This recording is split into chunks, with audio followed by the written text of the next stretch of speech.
안녕하십니까. 북한대학원대학교 유영수 교수입니다.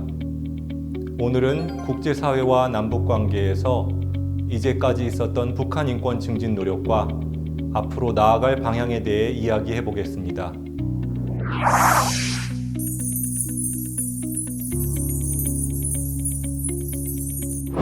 우리 정부와 사회가 북한 주민들의 삶에 관심을 가지지 않은 것은 아니지만 냉전 시기 대결이 아니라 국제인권규범의 관점에서 북한 인권을 바라보고 다루어 온 것은 그리 오래되지 않았습니다. 국제사회에서 먼저 문제를 제기했는데요. 냉전이 끝난 후 북한에 기근이 있었던 1990년대 후반부터였습니다. 국제사회와 우리 정부, 사회의 노력으로 몇 가지 주목할 만한 발전이 있었는데, 먼저 북한이 2001년 여성차별철폐협약과 2016년 장애인 권리협약에 가입하는 등 국제인권제도에 참여하게 된 것입니다. 조약 가입 후 국가보고서 제출에도 적극적으로 참여하고, 특히 2017년에는 UN 장애인 권리 특별보고관의 방문을 허용하는 등 협력적인 태도를 보였습니다.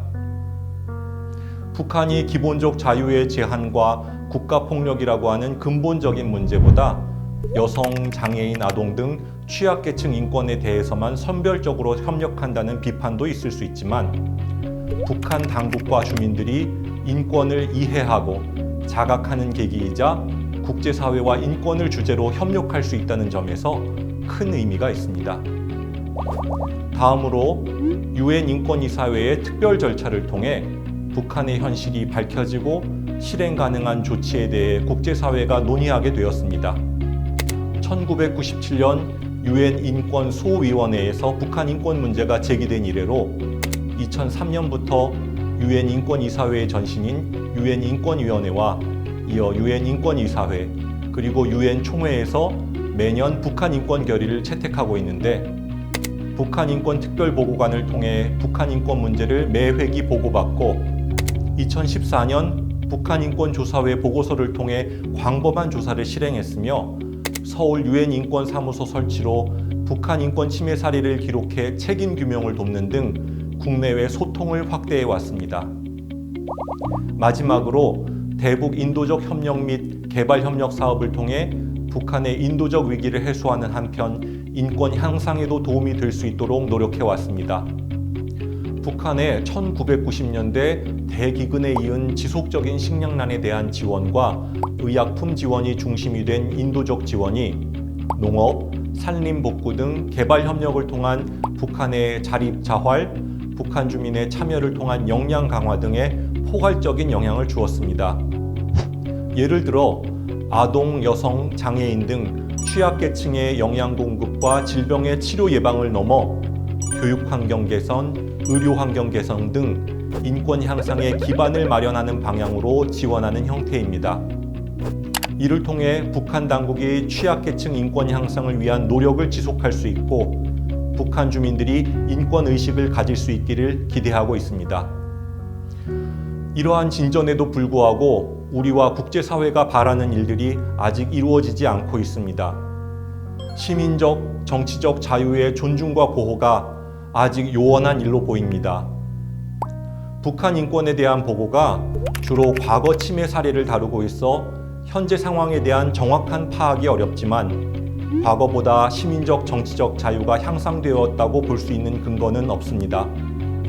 북한 주민들의 안정된 삶의 조건 또한 갖추어지지 못했고, 대북 제조로 인해 생활 수준과 보건 상황이 악화되는 것으로 보입니다. 예를 들어 결핵 발생률을 보면 2011년 10만 명당 345명으로 진정되었던 것이 2019년 10만 명당 513명으로 다시 증가해 세계보건기구가 북한을 고위험국으로 재지정한 형편입니다. 북한 인권 책임 규명을 위한 국제적 노력은 2014년 UN 북한인권조사위원회 보고서 제출과 뒤이은 총회의 결의 채택에서 더 나아가지 못하고 있습니다.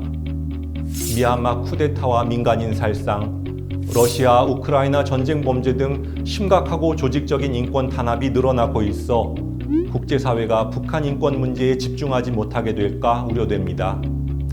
가장 안타까운 점은 북한 인권 증진을 위한 우리 사회의 합의와 일관된 노력이 이루어지지 못하고 있다는 점입니다. 평화, 번영, 인권이 이루어진 한반도라는 목표를 공유하면서도 추구하는 방향과 방법에 있어 의견의 일치가 이루어지지 못하고 정책 변동의 폭이 너무 심하기도 합니다. 국제사회에서 인권 준수 촉구와 인도적 지원 사이에 체계적인 노력이 이루어지지 못한 점도 있습니다. 북한 인권 문제에는 보편적 인권 준수의 문제와 인도적 위기에서 북한 주민들이 존엄한 삶을 지킬 수 있도록 하는 문제가 동전의 양면처럼 존재합니다. 이에 국제사회는 인권 침해에 대한 책임 규명과 보편적 인권 준수를 촉구하는 한편 정부기구, 비정부기구, 개별 국가의 차원을 막론하고 광범한 인도적 지원을 실행해 왔습니다. 그러나 문제는 두 가지 노력이 상호 연계되어 바람직한 결과를 낳지 못한다는 점입니다. 북한이 인권 문제 제기에 반발하며 국제사회의 인권 개선 노력에 협조하지 않는 것, 이로 인해 인도적 지원을 실행하는 개인과 단체들이 북한 내에서의 활동을 지속하기 위해 인권을 옹호할 수 없는 형편입니다. 국제사회가 보편적 인권 준수를 촉구함과 동시에 인도적 지원을 통해 실질적인 인권 개선을 이루고 북한 주민들의 인권의식이 성장하며 북한 당국이 인권 존중과 보호의 길로 들어서는 일이 진행되기를 기대합니다.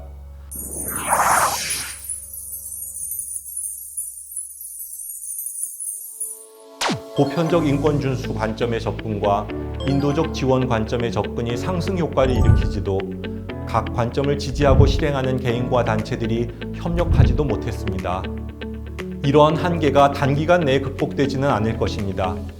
하지만 어떤 방향으로 나아가야 할지 보편적 인권 준수 촉구, 인도적 지원, 인권의식의 성장, 북한 당국의 변화라는 큰 그림을 앞에 놓고 인권 외교 70년과 북한 인권 증진 25년을 되돌아보면서 몇 가지를 생각해 볼 수 있겠습니다.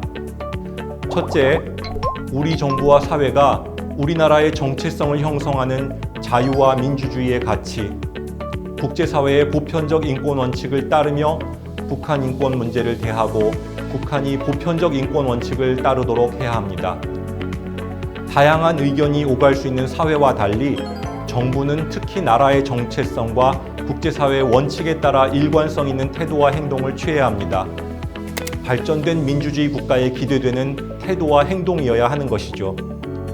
남북관계의 특수성, 북한의 심각한 상황 등 고려할 요소가 없지 않으나 정체성과 보편적 원칙이 훼손되어서는 안 될 것입니다.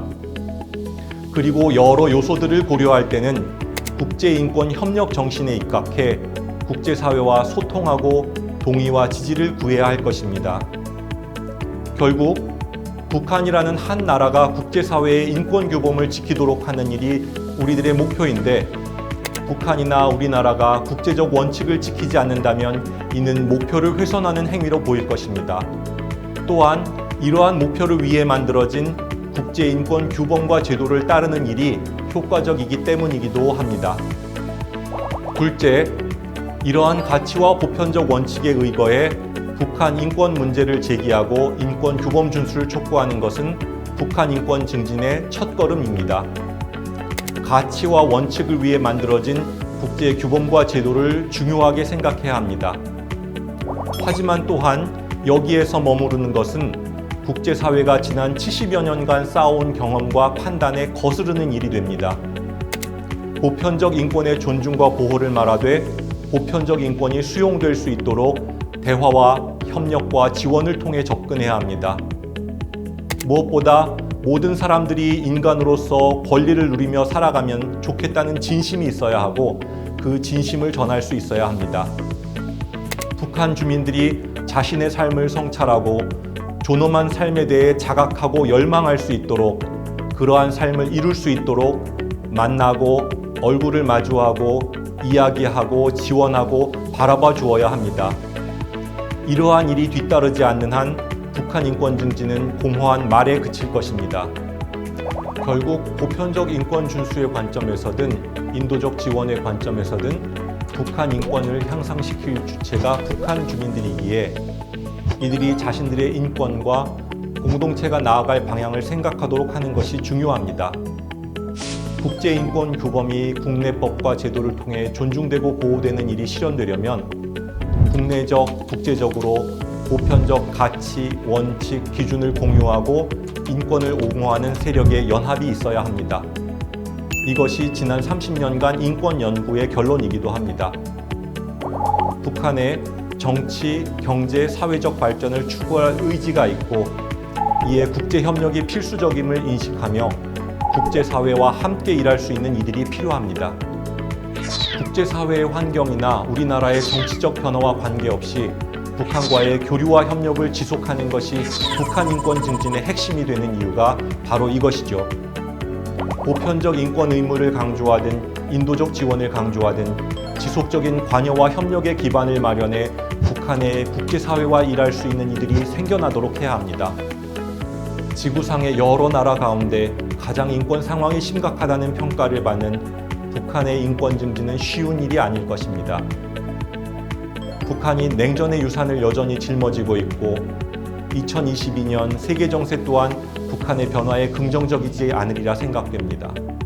하지만 인권의 역사, 북한 인권 증진의 역사에서 얻은 경험의 기초에 우리의 방향을 재정립할 때 긍정적인 변화가 이루어지리라 기대합니다. 감사합니다.